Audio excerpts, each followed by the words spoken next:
I can fit in anywhere. These were words direct from Jesus. I can fit in anywhere. A man from a very certain church, confident of its understanding of scripture and church life, on holiday was visiting the local Catholic cathedral.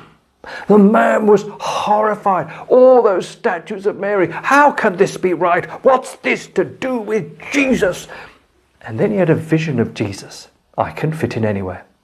I was told this story recently, and Jesus' words just struck me. I can fit in anywhere.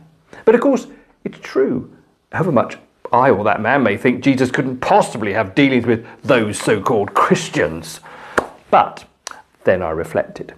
The gospel writers tell us that Jesus went to various synagogues, that he went to the temple in Jerusalem.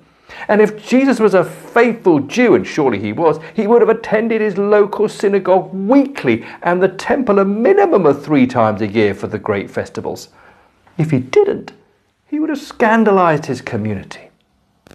That synagogue in Nazareth, that temple in Jerusalem, well, the people weren't perfect examples of God's people, but they were places where Jesus could fit in. So I guess all the churches today, whether we think each follows Jesus as we think he should be followed, and how can I be sure I'm right in my thinking, interpreting and living, well, each can be a place where Jesus can fit in. Well, perhaps the squeezing in is harder in some than others, but as he said, I can fit in anywhere. Oh, which is really good for each of us, because none of us is perfect enough to have Jesus live by his Spirit in us. But as he looks at you and me, he's probably saying, I can fit in anywhere.